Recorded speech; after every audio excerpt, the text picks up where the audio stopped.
21516-FH, People versus Donald Raymond Lamont Lester. We are here today for a pretrial hearing in this case, and we are proceeding today by video conference and also in person. We are, or first let me ask the attorneys to place their appearance on the record, beginning with Ms. McClure. B.B. McClure, on behalf of the people. Your Honor, Michael Dagger-Margosian for Mr. Lester.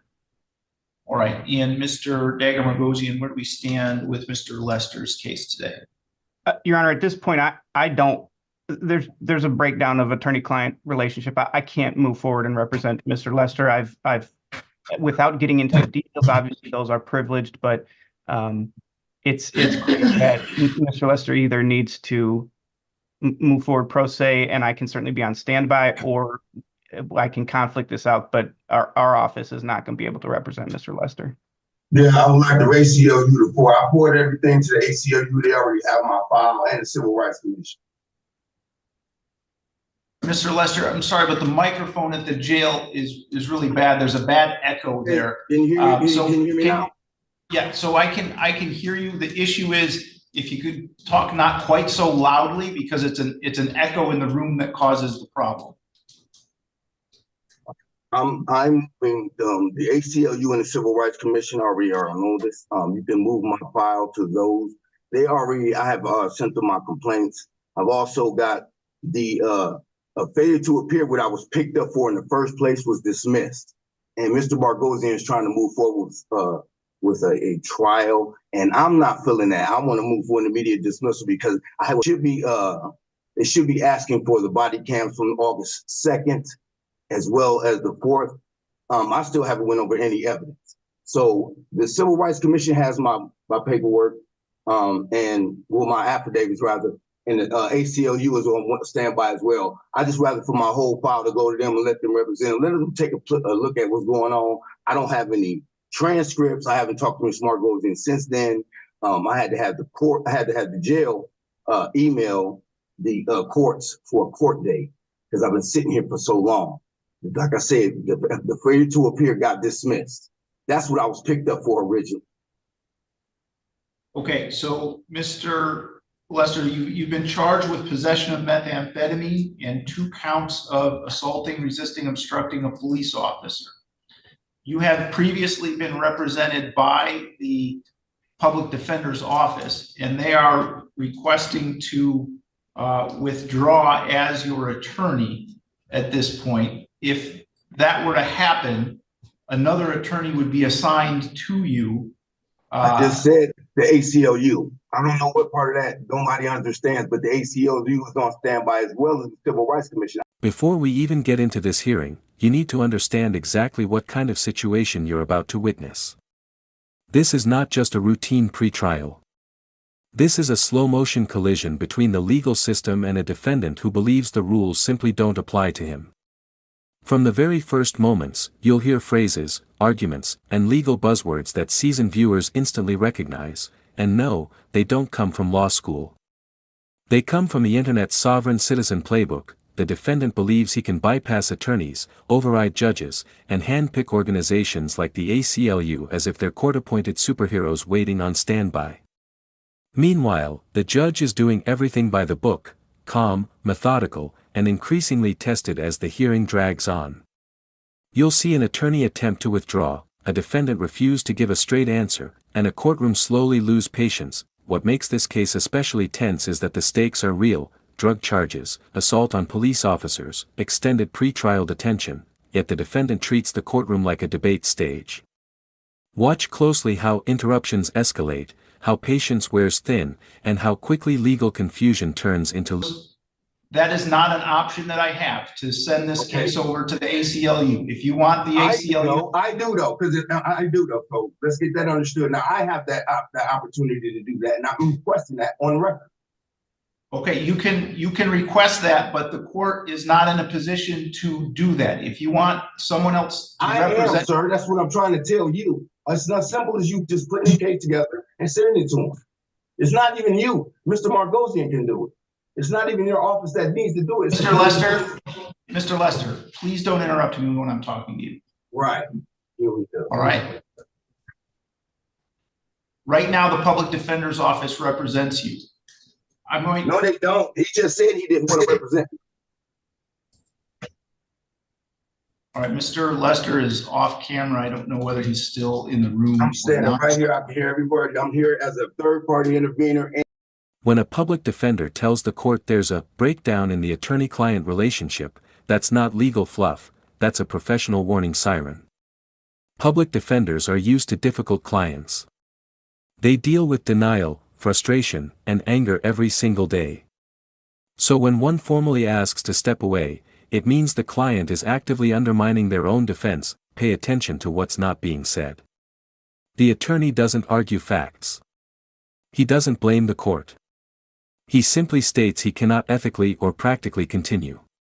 That's often because the client refuses advice, insists on controlling strategy, or subscribes to legal theories that will absolutely fail in court. And once that trust collapses, the attorney's hands are tied. This moment is critical because it sets the tone for everything that follows. From here on out, the defendant is effectively choosing chaos over counsel. And in criminal court, that choice almost always comes with consequences. Are you in agreement with Mr. Dagger Margosian's request to withdraw from your case? That's on him. Like I said before, I wanted to go to the ACLU or the Civil Rights Commission. I'm going to say it again for the court of record. They are on standby. They already know about all of this. I shouldn't have never been picked up in the first place. I was harassed for 3 days.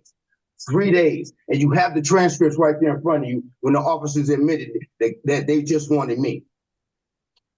And it's in the police report. Mr. Lester, I need a yes or no answer to the question of whether you are. Again, that's on him. Mr. Lester, I've muted your device, Mr. Lester, because you are being disruptive and you are not allowing this court process to continue. I'm going to give this one more opportunity. I'm going to unmute your device. I'm going to ask you the question. If you don't answer or if you continue with this disruptive behavior, I am going to hold you in contempt and sentence you to 93 days in jail.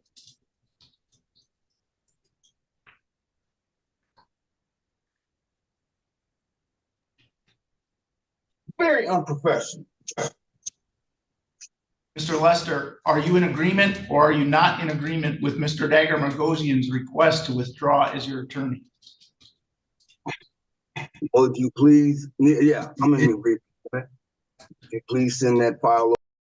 Here's where we hit one of the most common, and most misunderstood, beliefs in sovereign-leaning cases, the idea that the ACLU or a civil rights commission can simply be summoned into a criminal case on demand. That's not how any of this works. The ACLU is not a public defender service. They don't represent individuals just because someone claims a civil rights violation. They select cases strategically, usually after convictions or in civil litigation, and almost never step into ongoing criminal defense hearings like this.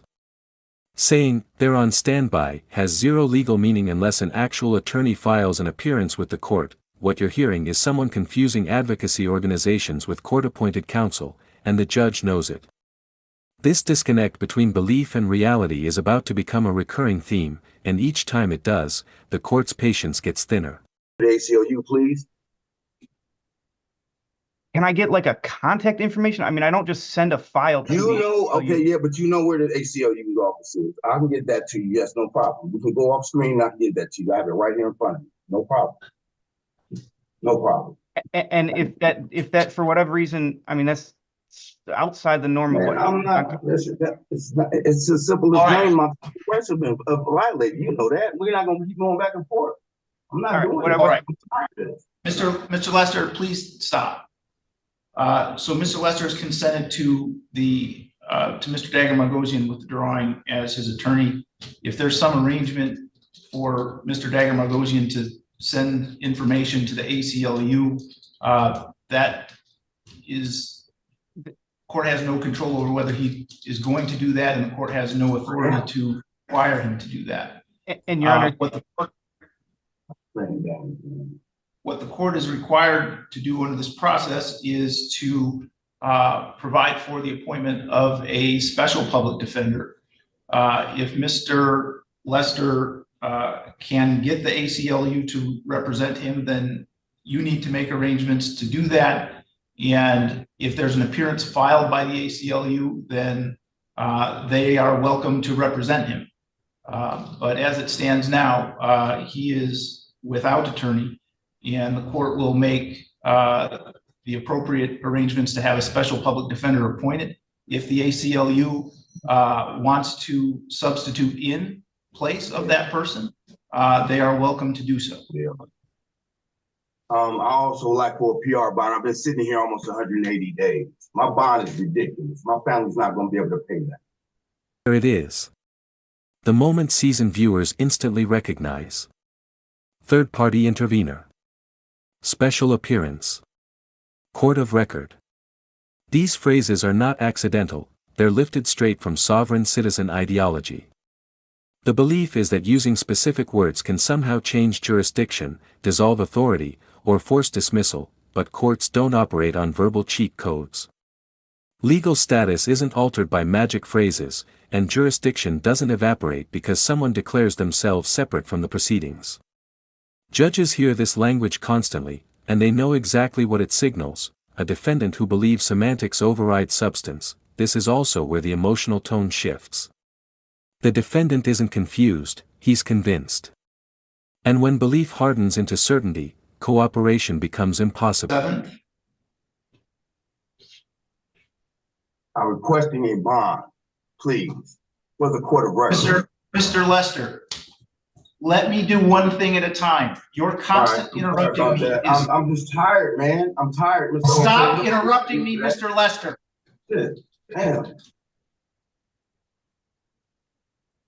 How did it, man? Pretrial is adjourned to February 7th at 8:15 a.m. Mr. Lester has made a request for a personal recognizance bond. Court has addressed the issue of bond with Mr. Lester numerous times previously. My decision on bond and reasons for it at this point have not changed. Supposed to be professional. Mr. Lester currently has a Too expensive, sir. Too expensive.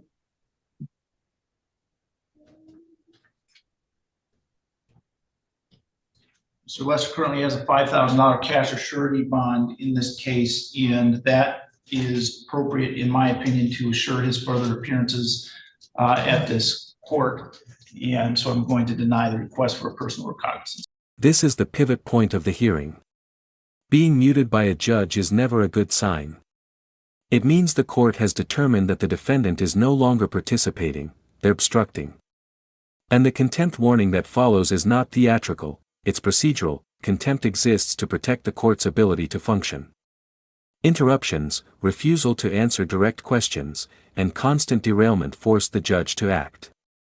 What's especially important here is that the judge gives clear instructions and multiple chances. Answer yes or no. Stop interrupting. Respect the process. The tragedy is that every warning is also an opportunity, and every opportunity is ignored. At this stage, the hearing stops being about defense strategy and starts becoming— Mr. Lester, all right, you know what, Mr. Lester, stop.